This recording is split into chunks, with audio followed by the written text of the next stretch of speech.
Today, we're demystifying something that honestly feels straight out of a sci-fi movie, but it's literally navigating our streets right now. We're talking about Tesla's self-driving AI. And don't worry, we're not going to get bogged down in lines of impenetrable code. Instead, we're going to break this incredibly complex architecture down into its core, relatable concepts. So let's dive right in and see exactly how these vehicles attempt to replicate and maybe even upgrade the human brain.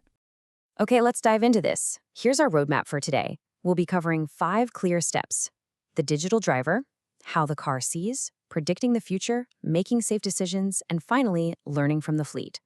All right, starting off with section 1, the digital driver. Think about how your own brain works when you're behind the wheel. You're constantly processing a massive flood of visual data, lights, pedestrians, other cars, to make these split-second choices, right? Well, Tesla's AI does the exact same thing, using a 3-step core loop: see, predict, and decide. It gathers visual data, anticipates what's going to happen next, and then executes a safe physical action. This loop is the absolute anchor for the entire autonomous driving system. Moving right along to section 2, how the car sees. To kickstart that loop, the vehicle uses a 360-degree array of cameras to ensure 0 blind spots. But here's the thing, a camera only records light, right? It doesn't actually understand what it's looking at. To know if a random shape is a pedestrian, a stray dog, or just a cyclist, the AI relies on computer vision. This tech is absolutely crucial. It acts as the bridge between just capturing raw pixels and actually comprehending the physical world around it. Now, what's really interesting here is how it builds that comprehension. Tesla uses something called convolutional neural networks, or CNNs for short.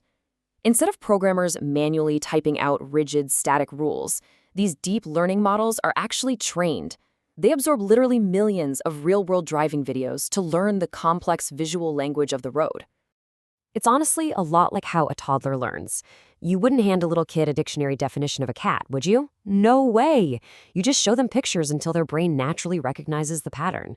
And by analyzing massive data sets, the AI instinctively learns to identify traffic lights, pedestrians, and random obstacles in the exact same way. That brings us to section 3, predicting the future. Because let's be real, recognizing a static object is pretty much useless if the AI can't anticipate what that object is going to do next. Consider this scenario. What happens if a rubber ball suddenly rolls right into the middle of the street? If the AI just identifies it as a ball and stops thinking, well, it completely misses the true danger of the situation. Instead, the AI has to make a crucial, potentially life-saving prediction. A child might be running right behind it. It literally has to anticipate the unseen. Whether it's a ball bouncing across the road or just a car drifting a tiny bit in its lane, the AI is constantly projecting the present moment into the future. So the crucial point is, to make these highly dynamic predictions, the system uses advanced AI architectures called transformers. These transformers give the car a sort of temporal memory. It isn't just analyzing a single frozen frame of video. It actually remembers the last few seconds of movement to accurately map out what's going to happen in the next few seconds. It's piecing together a story over time. Okay, moving to section 4, making safe decisions. This is the final step of our core loop, where that digital foresight translates into physical steering and braking. But before it can make a move, the car has to ground itself in physical space. It uses something called SLAM, which stands for simultaneous localization and mapping. Basically, as the car builds a 3D map of the chaotic world around it, it's simultaneously pinpointing its own exact coordinates right inside that map.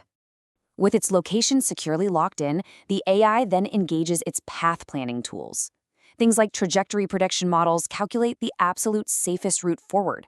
Meanwhile, these brilliant mathematical tools called Kalman Filters step in to smoothly estimate the speed of nearby vehicles.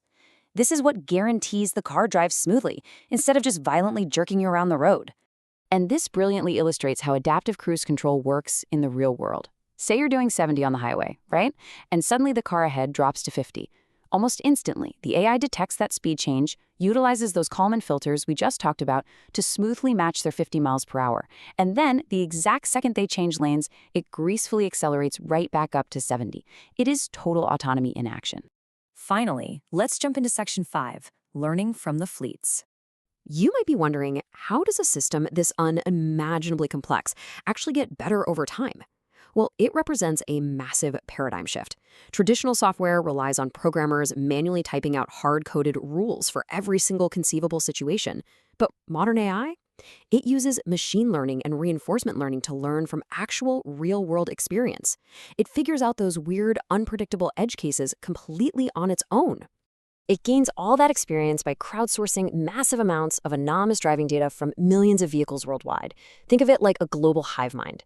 This data exposes the AI to diverse road conditions, totally bizarre human driving behaviors, shifting weather, and incredibly rare traffic anomalies that a programmer sitting in a lab could literally never dream up.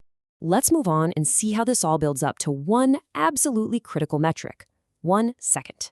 Because when you're traveling at highway speeds, a 1 second delay in compute time is quite literally the difference between a safe stop and a total catastrophe. The car's onboard computer has to process all of this information we've been talking about in a matter of mere milliseconds. Which kind of makes you think about how flawed we actually are as human drivers, right? We get exhausted, we accidentally check our phones, we suffer from road rage. But this digital driver, it never gets tired, distracted, sleepy, or emotional. It never blinks, it never needs a coffee break, and it sure doesn't get angry at the guy who just cut it off in traffic. Now, sure, the tech is absolutely still evolving, but its relentless vigilance is just undeniable. So that leaves us with a pretty fascinating final thought. If a digital driver never gets tired or emotional, what will our roads actually look like when this AI technology is finally perfected? Could accidents actually become a thing of the past? It's definitely something to chew on. Well, thanks so much for joining me on this explainer today. Keep asking those great questions.